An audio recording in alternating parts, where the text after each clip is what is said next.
On Christmas morning, my parents surprised my sister's family with a week-long stay at a luxury European resort. 5 stars. Flights, tour, everything covered. I opened my gift right after. It was a calendar. I laughed at first, thinking it was a joke. But when I asked why the difference, my dad shrugged and said, "You just slow things down." So I did something they didn't expect. I booked my own vacation and flew to the one place they'd talked about visiting for years. When they asked why I went without them, I repeated his words right back. "You just get in the way." The truth is, I knew about the trip long before Christmas. My parents had been dropping hints for months. It started casually, after my sister Rachel mentioned wanting to take her kids to Europe someday. What began as a loose summer idea slowly turned into something bigger. By December, it was clear this wasn't just talk anymore. I assumed it was a family plan. That's how it had always been. Growing up, we traveled together.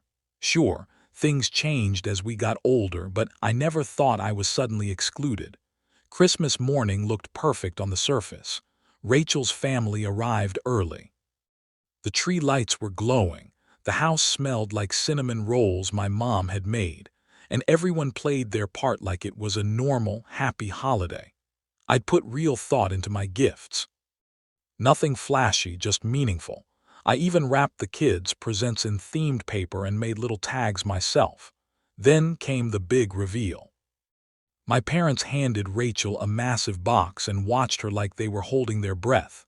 She opened it, pulled out a stack of folders, and instantly started screaming. Her husband just stared, completely stunned. The kids didn't fully understand yet, but they jumped around anyway because the adults were losing it. It was more than a trip. It was a full week, maybe longer, at a high-end European resort. Flights booked, private tour arranged, fancy dinners planned, not a single expense left unpaid. And standing there watching it all unfold, I realized something clearly for the first time. This wasn't an oversight. This was a decision. I stayed quiet and just watched everything unfold. For a moment, I honestly believed my turn was coming next. I thought maybe my gift was delayed or that my envelope held travel details too. Then they passed it to me. It was thin, too thin. No weight, no excitement. I opened it and found a 2026 wall calendar, 12 pages of generic scenery. Random mountains, lakes, sunsets, none of them meaningful, none of them familiar. Just filler images you'd see in an office break room. I stared at it longer than I should have. Part of me waited, hoping there was more. A joke, a hidden ticket, something. There was. When I finally asked what this was about, my dad didn't hesitate. He didn't even look uncomfortable. He shrugged and said, "You just be in the way."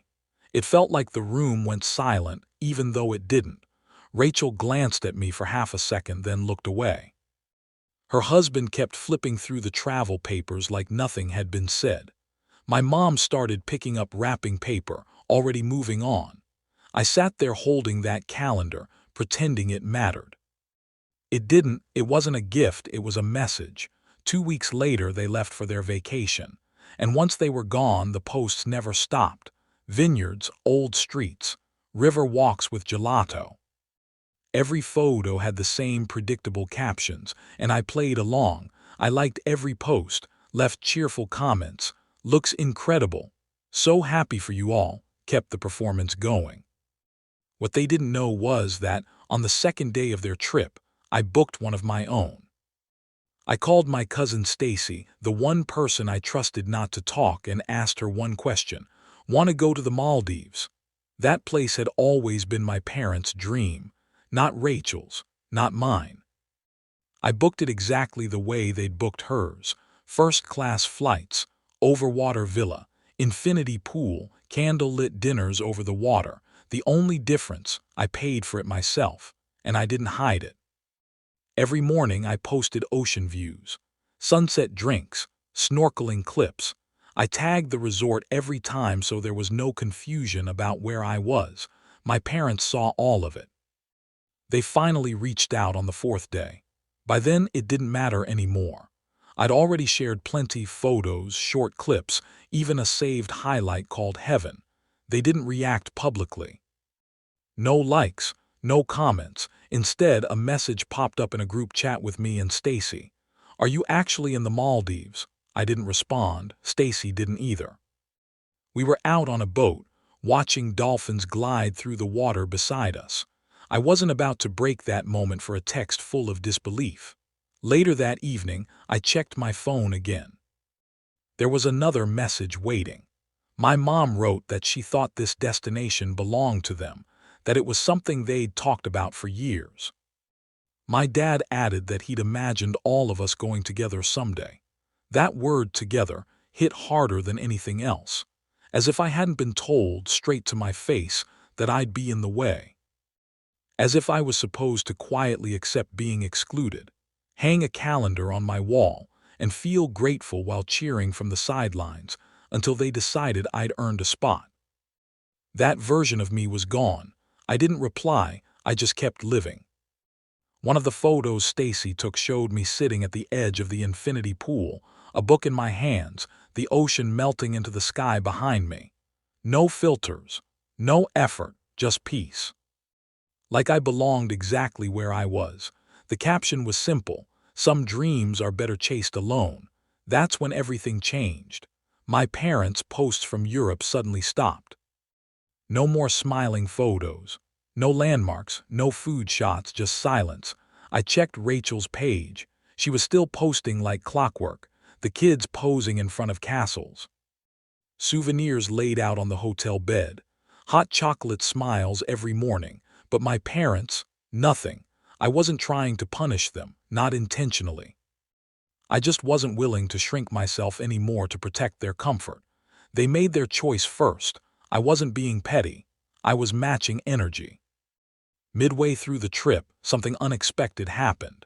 Stacy and I were snorkeling when we met an older American couple. Friendly, easy to talk to.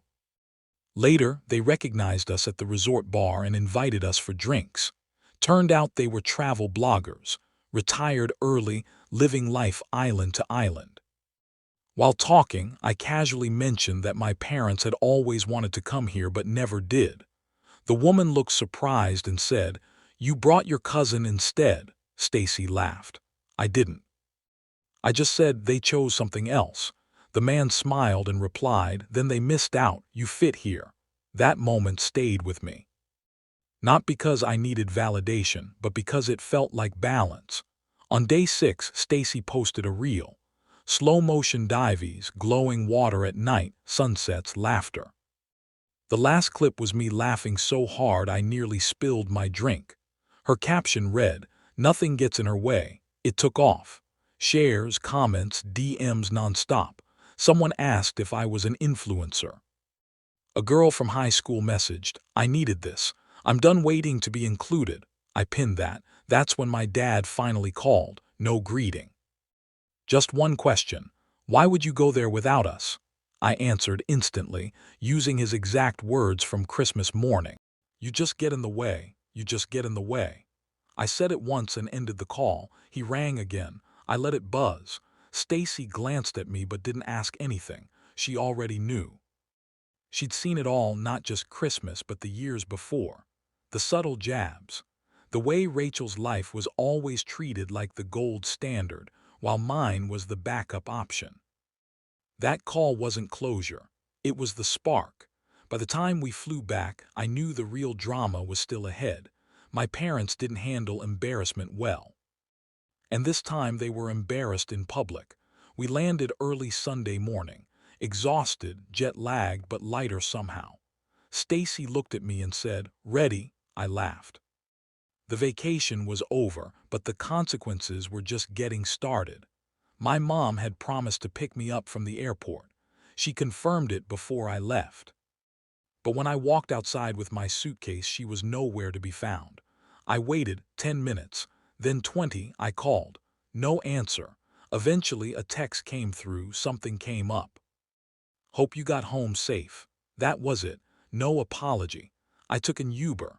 When I reached my apartment, there was a grocery bag sitting by my door like a peace offering.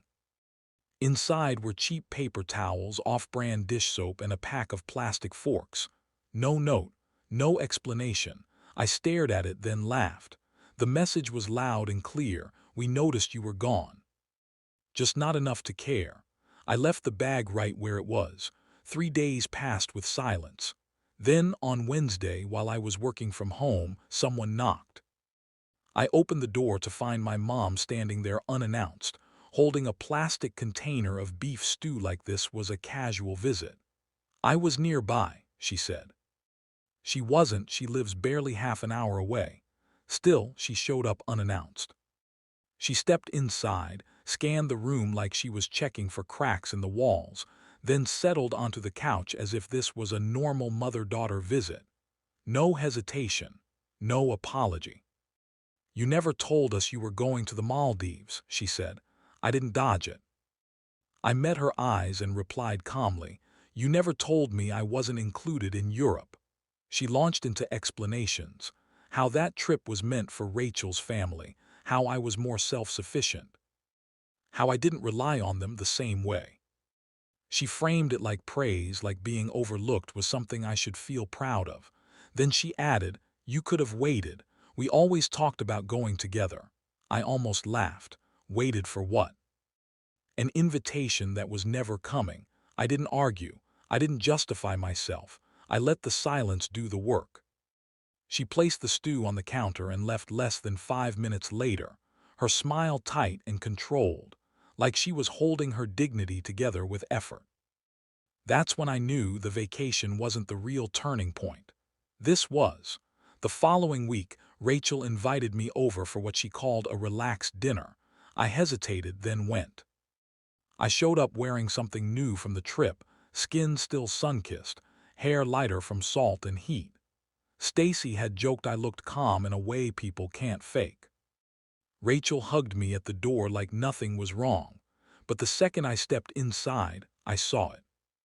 Front and center on the mantel was a framed photo, my parents in front of a European cathedral, arms wrapped around Rachel and her husband, all smiles. Beside it sat a ceramic music box, Vienna written in gold script. Underneath, a small inscription read, "A family memory." I smiled anyway. Dinner was stiff. My parents were there, polite, distant. The kind of greetings you give people you barely know.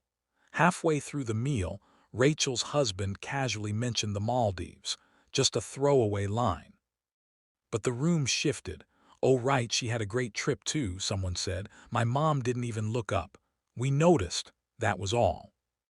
The week after, I bought my dad an expensive speaker for his birthday, something he'd admired months earlier. I wrapped it myself and dropped it off. 2 days later, he posted a photo of a cheap replacement speaker with a caption thanking his favorite daughter. He tagged Rachel. I wasn't mentioned at all. I didn't respond. I didn't need to. So I matched the energy. When my mom posted flowers Rachel sent her, I ordered a larger arrangement the next day. No note, just the receipt. When they bragged online about a grandkid's spelling win, I shared an old graduation photo of myself with a caption about being proud, noticed or not. A week later, they unfollowed me. Quietly. No drama, just erased. Stacy caught it first. "Wow," she said, "middle school tactics." Then Rachel joined in. She posted a family throwback from Yellowstone with me cropped out. The caption read, "Wouldn't trade these memories for anything." I didn't react. I posted a clip of Stacy and me swimming with sea turtles. No words, just water and laughter. The fight wasn't noisy. But it was clear. It started quietly, almost surgical, and it was just the beginning. By the third week, the pattern was clear. Silent moves, polite smiles, everyone acting civil while the subtle jabs kept landing. What they didn't expect was that other people started noticing. First, my aunt called. We weren't close, so it surprised me. She said she'd seen my Maldives posts and thought they were beautiful. Then she added softly, "I didn't realize you weren't on the Europe trip." That seemed odd. I said nothing, letting the silence speak. A few days later, a family friend from church, Someone we hadn't seen in years commented on a photo. Always admired how you've built your own life. Takes guts. That same day, my dad posted a barbecue picture with the caption, "Nothing better than family." Except I wasn't in it. Meanwhile, my cousin Daniel reached out. We'd never been close. He was always quiet at family events. But apparently, he'd been watching everything online. He told me it made him uncomfortable, that he always thought my parents favored Rachel, and he didn't realize it still went on like this. He ended with, "If you ever want to get away again, I've got a spot in Sedona. Just say the word." 2 weeks later, we were hiking Red Rock Canyons at sunrise, capturing shots that looked like another world. I tagged the resort. He tagged me back. And I noticed Rachel saw every story, then something unexpected happened. Rachel showed up at my apartment. She'd sent one text beforehand. "Can we talk?" No parents. I agreed, more out of curiosity than kindness. She arrived alone, carrying 2 iced coffees, and handed me one like nothing had happened. Then she sat down and apologized, not for what had been done, but for how obvious it all looked. "I didn't know they gave you a calendar," she said. "I thought you just didn't want to go." I told her exactly what Dad had said, that I'd get in the way. Her expression shifted. She didn't defend him, she just stared at the floor. Then she said something I didn't expect. "They've always needed someone to feel superior to. It's easier when you don't push back." It hit harder than I imagined. She went on, explaining how they were losing it over all the attention I was getting. That my mom had even asked her to tag her in family posts to make it look normal. They were frustrated, jealous, scrambling, but not admitting any wrongdoing. And then she said something that stunned me. "They think you're trying to replace them. That you're aiming to be the new favorite." I blinked. I wasn't trying to replace anyone. I was just trying to exist, to be seen without needing to serve someone else. But apparently that was threatening. Rachel left soon after. She didn't defend them, didn't really defend me. She just said she was tired.